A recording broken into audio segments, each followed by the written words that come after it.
सैकड़ों वर्ष पहले से हिंदुओं और मुस्लिम के बीच में ऐसा झगड़ा चलता आ रहा है। दोनों में विभाजन है एक तरह से।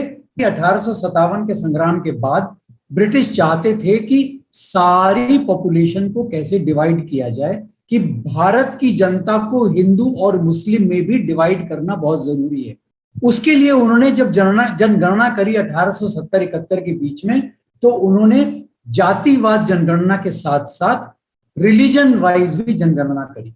वहां से धीरे धीरे धीरे धीरे उनका एक डिवाइड एंड रूल वाली जो पॉलिसी थी वो धीरे धीरे आगे बढ़ी।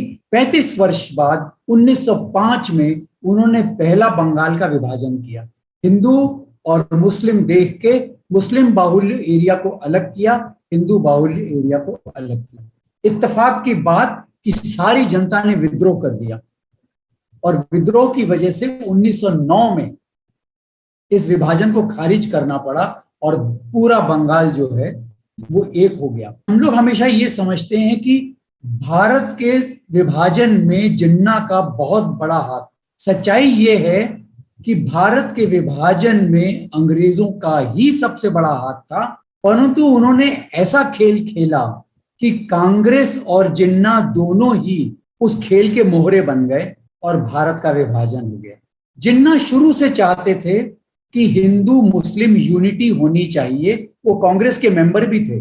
1913 में जिन्ना मुस्लिम लीग में शामिल हुए, परंतु 1920 तक वो कांग्रेस के मेंबर रहे। और 1920 में उन्होंने कांग्रेस क्यों छोड़ी कि गांधी जी की जो फिलॉसफी थी मुस्लिम अपीजमेंट, इसके वो विरोध में थे और उसकी वजह से उन्होंने कांग्रेस छोड़ी। उसके बावजूद वो हिंदू मुस्लिम यूनिटी चाहते थे, कभी उन्होंने विभाजन के बारे में सोचा ही नहीं था। 1935 में ब्रिटिश सरकार ने गवर्नमेंट ऑफ इंडिया एक्ट लेकर आए, जिसमें भारत की जनता को प्रोविंशियल एरियाज में उनकी सरकार बनेगी, परंतु उन्होंने इलेक्टरेट को सेपरेट कर दिया। मुस्लिम इलेक्टरेट सेपरेट होगी और हिंदू इलेक्टरेट सेपरेट होगी। ये उनकी एक चाल थी, जिस चाल में जिन्ना भी फंस गए और कांग्रेस भी फंस गई। इस गवर्नमेंट ऑफ इंडिया एक्ट के तहत 1937 में इलेक्शन हुए। नेहरू और जिन्ना के बीच में ये पैक्ट हुआ कि जिसकी जहां मेजॉरिटी गवर्नमेंट बनेगी वो दूसरे के साथ मिलकर सरकार बनाएंगे। इत्तेफाक ये हुआ कि कई प्रोविंशियल सरकारों में कांग्रेस की मेजॉरिटी आ गई और नेहरू ने उस पैक्ट को तोड़ दिया, जिन्ना को और मुस्लिम लीग को साइडलाइन कर दिया गया। ये एक दूसरा खेल था जो हम लोगों ने खुद खेला मुसलमानों को अलग करने के लिए।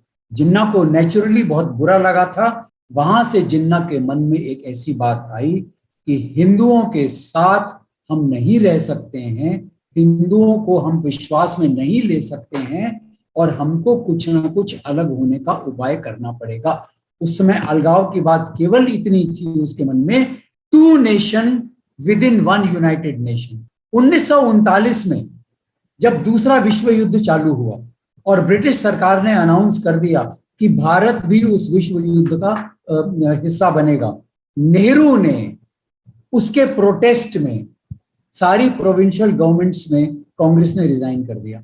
जिन्ना को ये बहुत बढ़िया अपॉर्चुनिटी मिली, उन्होंने ब्रिटिश सरकार का साथ दिया कि मुस्लिम लीग जो है वो ब्रिटिश सरकार का साथ देगी।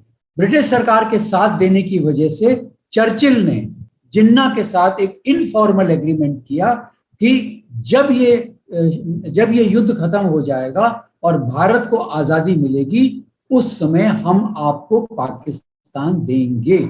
एक संभावना उठी कि देश का विभाजन भी रिलीजियस टर्म्स के ऊपर हो सकता है। 1945-46 तक कांग्रेस बहुत सशक्त हो चुकी थी, तो जिन्ना को ये लगा कि अगर कांग्रेस इतनी सशक्त हो जाएगी तो मुसलमान खत्म हो जाएंगे।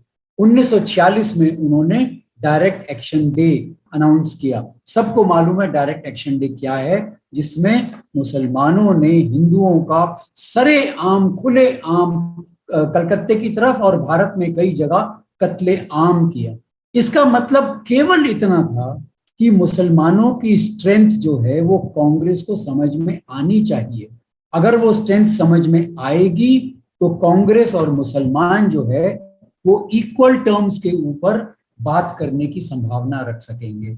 वहां से जिन्ना ने ये पहले सोचा कि मैं विभाजन की बात करूंगा तो कहीं ना कहीं कांग्रेस के ऊपर बैठ के हम टर्म्स के ऊपर आ सकेंगे। मेरे ताऊ जी रामकृष्ण डालमिया जी, उन्होंने पूरी कोशिश करी जिन्ना को समझाने की कि हमको विभाजन नहीं करना है, देश के दो टुकड़े नहीं करने हैं, और आपको विश्वास नहीं होगा जिन्ना उनकी बात मान गए थे। केवल उसमें ये टर्म्स थी कि जो केंद्र सरकार होगी उनके 3 या 4 केवल मुद्दे होंगे, एक कम्युनिकेशन, एक करेंसी, एक सिक्योरिटी, एक फॉरेन जो भी है रिलेशंस। उसके अलावा सारी की सारी पावर जो है वो राज्यों में रहेगी। उसका केवल पर्पस ये था कि मुस्लिम मेजॉरिटी अगर एरियाज के अंदर मुस्लिम लीग बन के आती है तो मुस्लिम लीग को पूरी पावर रहेगी अपने राज्य के एरिया में उनको क्या करना है। जिन्ना मान गए थे इस बात को, कांग्रेस से बात करने के लिए तैयार थे, परंतु कांग्रेस ने मना कर दिया कि हमको इस मामले में जिन्ना से कोई बात नहीं करनी है। रिजल्ट 1947 में 15 अगस्त को जब भारत को स्वाधीनता मिली और उसी समय पाकिस्तान एक नया देश बनकर आया। ब्रिटिश सरकार क्यों चाहता था कि पाकिस्तान अलग देश बनना चाहिए, सबको समझ लेने की बात है। गिलगिट बाल्टिस्तान जो आज पाकिस्तान ऑक्युपाइड कश्मीर के अंदर है, ब्रिटिश सरकार चाहती थी कि गिलगिट बाल्टिस्तान जो है वो उनके कंट्रोल में रहे, क्योंकि वो बहुत एक स्ट्रेटेजिक एरिया है। वहां से रशिया के ऊपर वो स्पाई कर सकते थे, चाइना के ऊपर वो स्पाई कर सकते थे। उसमें यूएसएसआर था, आपको मालूम है, सारी जो ऊपर के देश थे ताजिकिस्तान, उज्बेकिस्तान वगैरह वगैरह, ये सारे के सारे पार्ट ऑफ रशिया हुआ करते। तो ब्रिटिश सरकार के लिए वो एरिया बहुत इंपॉर्टेंट था। अगर वो पाकिस्तान में चला जाएगा तो हम पाकिस्तान को कंट्रोल करके उससे हम वहां पे हम रह सकते हैं। अगर वो हिस्सा भारत के अंदर चला गया तो भारत को भारत से कंट्रोल करके वो हिस्सा मांगना बहुत मुश्किल हो जाएगा। सीज फायर जो हुआ था 1947-48 के वॉर में, उसमें एक कारण ये भी था कि ब्रिटिश सरकार चाहती थी कि भारत की जो फौज है, जहां पे जो सीज फायर लाइन थी जिसको आज हम एलओसी बोलते हैं, उसके आगे ना बढ़े। और उन्होंने कोशिश करी और नेहरू उनके जाल में फंस गए और उन्होंने सीज फायर अनाउंस कर दिया। आज भी सब लोग जानते हैं कि पाकिस्तान ऑक्युपाइड कश्मीर जो भारत का अभिन्न हिस्सा है वो आज भी उन्हीं के हाथ में है। और हम लोग आज तक 70 वर्ष तक हिंदू मुस्लिम यूनिटी नहीं कर पा रहे हैं, केवल और केवल इसलिए कि ऐसे ऐसे नेता बैठे हैं जो अपनी रोजगारी चलाने के लिए, अपनी सियासत चलाने के लिए, अपनी वोट बैंक की पॉलिटिक्स चलाने के लिए हिंदू और मुसलमान को अलग करना चाहते हैं। सरकारें जो हैं हमारी वो हमको डिवाइड करने में लगी हैं और हम मूर्ख बैठे हैं कि हम डिवाइड होते चले गए। दोस्तों, ये हमको समझना बहुत जरूरी है अगर हमको हमारे देश को आगे लेके जाना।